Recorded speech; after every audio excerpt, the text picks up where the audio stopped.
बाबे का नाम बताऊं आपको? तोंद वाला बाबा, सफ़ेद दाढ़ी वाला तोंद वाला बाबा, टर्बन पहनी हो, उसका नाम बताता हूँ, अबू जहल।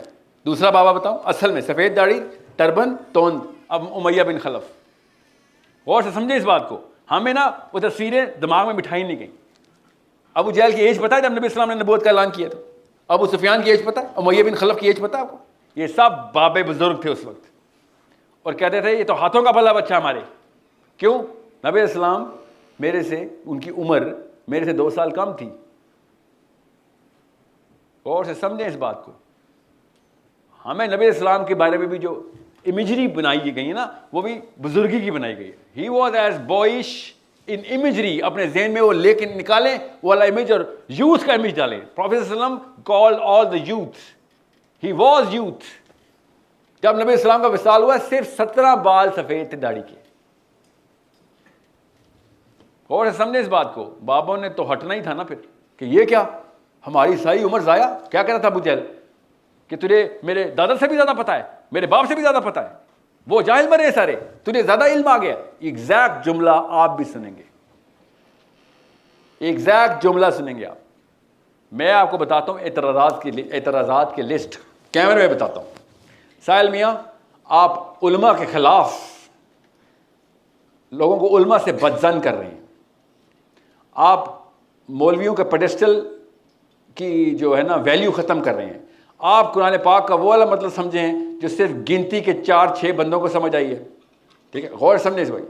नहीं सॉरी, ये वो एतराज़ात है, सॉरी, जो कि बनी इसराइल ने ईसा इब्न मरियम पे किए थे।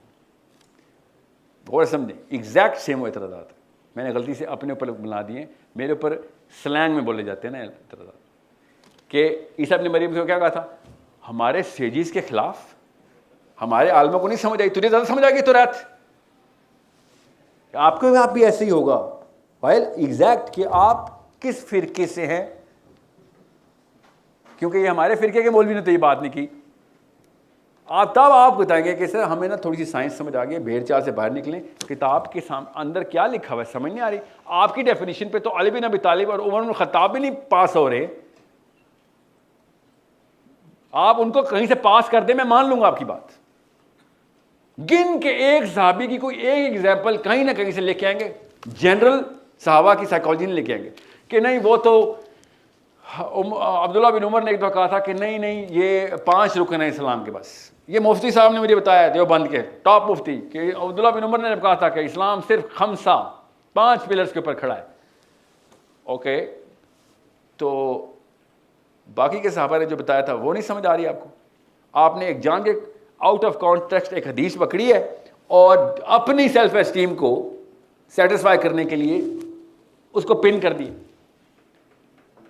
आप मुझे ये बताएं, अली बिन अबी तालिब की लाइफ कैसे साबित करेंगे आप? जमल कैसे साबित करेंगे? सफीन कैसे साबित करेंगे? हुसैन अलैहिस्सलाम का पूरा ट्रिप, उसके पीछे साइकोलॉजी कैसे साबित करेंगे? आप कर ही नहीं सकते। ये लेफ्ट फ्लैंक पूरा है ना जितना भी, Deoband is a left flank ना, ये भी और ये बरेलीज़म भी। ये क्या कह रहा है कि साहिल साहब तज़किया नफ्स करना है हमें। ठीक है, तो तज़किया नफ्स में तो मक्का का मसला नहीं होना था। मक्का को कभी भी साहबा के तज़किया नफ्स में मसला नहीं होना था। उन्होंने पता क्या था, हाँ ठीक है ना, तू अपने नफ्स का तज़किया कर बैठ के, तुझे किसने रोका है? एक तुझे कुटिया भी बना देते हैं, खानका भी बना देते हैं, जो आजकल के मौलवी साहब ने बनाई हुई है। तो हमें क्या इश्यू है तेरे से?